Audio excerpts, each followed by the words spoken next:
All right, good morning. Hold on to your hats. The final chapter of Old Yeller by Fred Gibson. It wasn't until dark came that I really began to get uneasy about Mama and Lisbeth.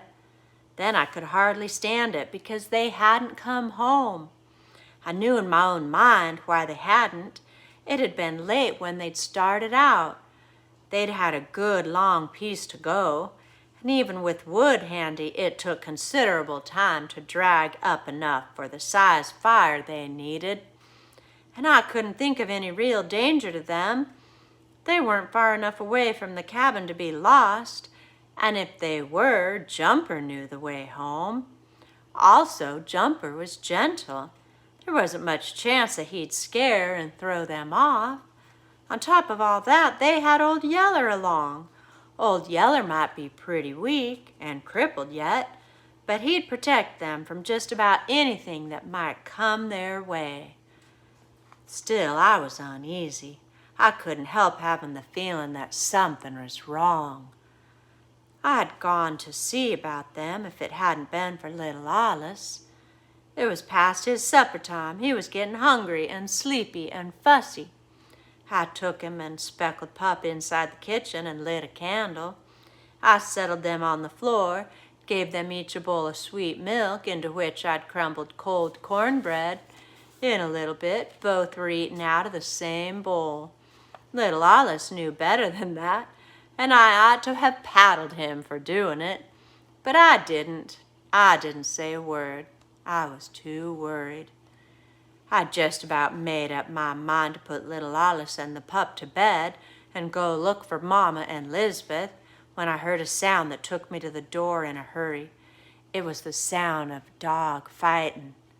The sound came from way out there in the dark, but the minute I stepped outside, I could tell that the fight was moving toward the cabin. Also, I recognized the voice of Old Yeller. It was sort of a raging yell he let out when he was in a fight to the finish. It was the same savage roaring and snarling and squalling that he'd done the day he fought the killer hogs off me. The sound of it chilled my blood. I stood rooted to the ground, trying to think what it could be, what I ought to do. Then I heard Jumper snorting keenly and Mama call in a frightened voice. "Travis! Travis! Make a light, son, and get your gun, and hurry!" I came alive then. I hollered back at her to let her know I'd heard. I ran back into the cabin and got my gun. I couldn't think at first what would make the sort of light I needed, then recollected a clump of bear grass that Mom had recently grubbed out where she'd wanted to start a new fall garden. Bear grass was an oily sap that makes it burn bright and fierce for a long time. A pile of it burning would make a big light. I ran and snatched up 4 bunches of half-dried bear grass. The sharp ends of the stiff blades stabbed and stung my arms and chest as I grabbed them up. But I had no time to bother about that. I ran and dumped the bunches in a pile on the bare ground outside the yard fence, then hurried to bring a live coal from the fireplace to start them burning. I fanned fast with my hat. The bear grass blades started to smoke and giving off their foul smell. A little flame started, flickered and wavered for a moment, then bloomed suddenly and leaped high with a roar. I jumped back, gun held ready, and caught my first glimpse of the screaming, howling battle that came wheeling into the circle of light. It was Old Yeller, all right, tangled with some animal as big and savage as he was.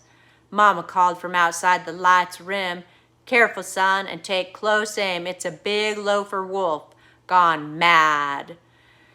My heart nearly quit on me.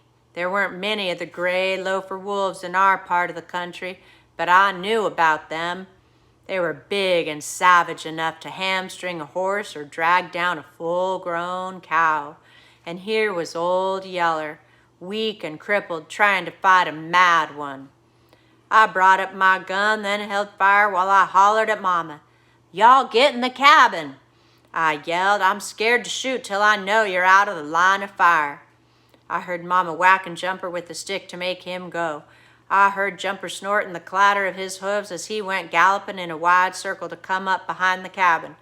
But even after Mama called from the door behind me, I still couldn't fire, not without taking a chance on killing Old Yeller.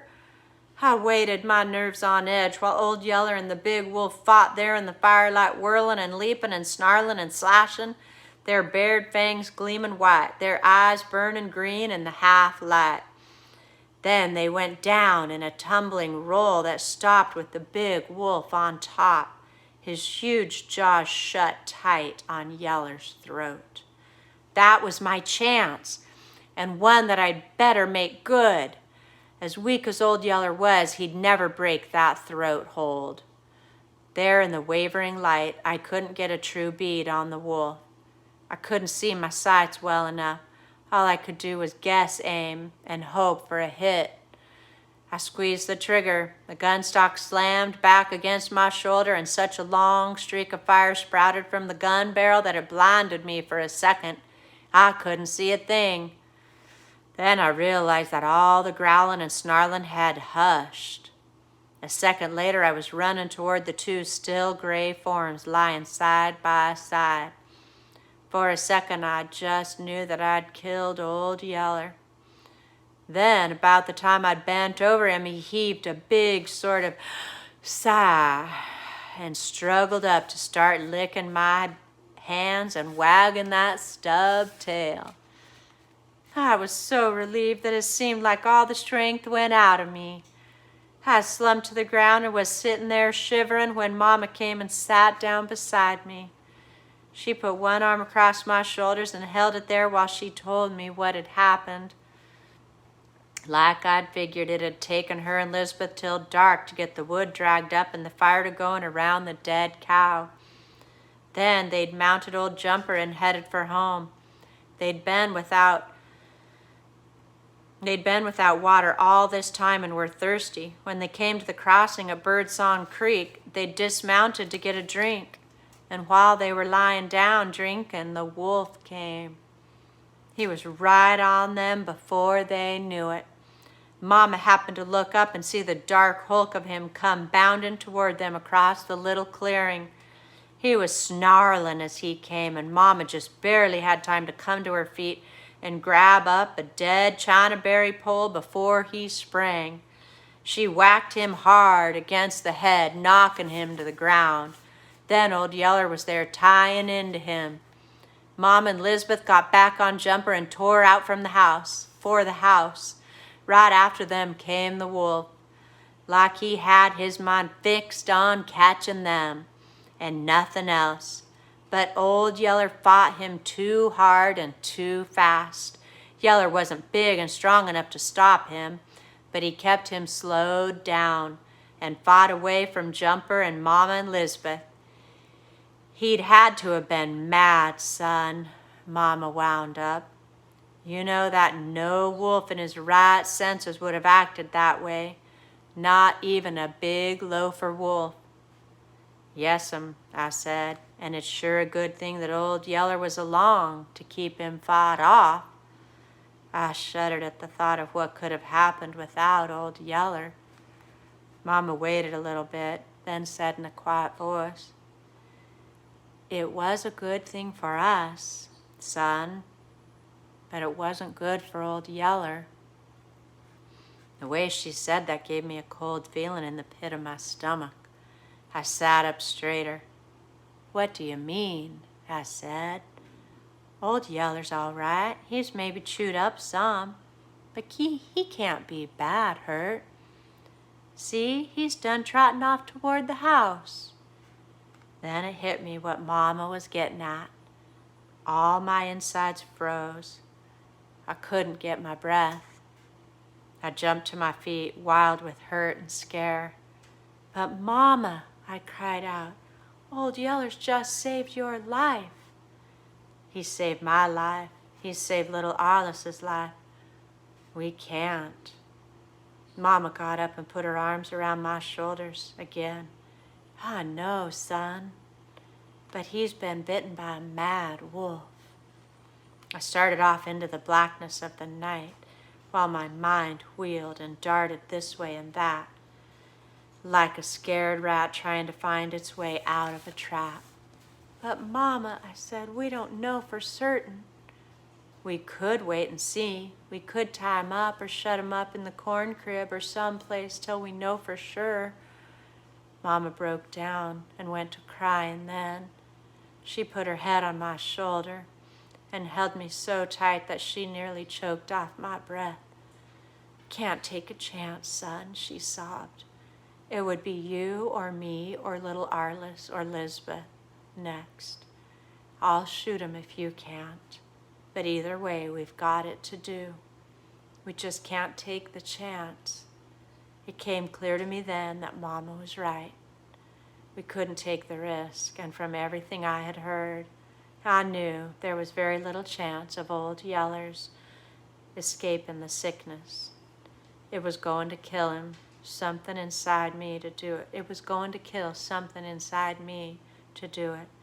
But I knew then that I had to shoot my big Yeller dog. Once I knew for sure I had it to do. I don't think I really felt anything. I was just numb all over, like a dead man walking. Quickly I left Mama and went to stand in the light of the burning bare grass. I reloaded my gun and called old Yeller back from the house. I stuck the muzzle of the gun against his head and pulled the trigger. That's the end of chapter 15. What a great love old Yeller had for his family. A great love. He gave his life to save his family. He was there always asking, what can I do to help? Without even saying the words. He was a kind dog. And he worked hard. It made him feel good as he helped his family. Bye. Always remember to be kind, to help others. Make it a great day.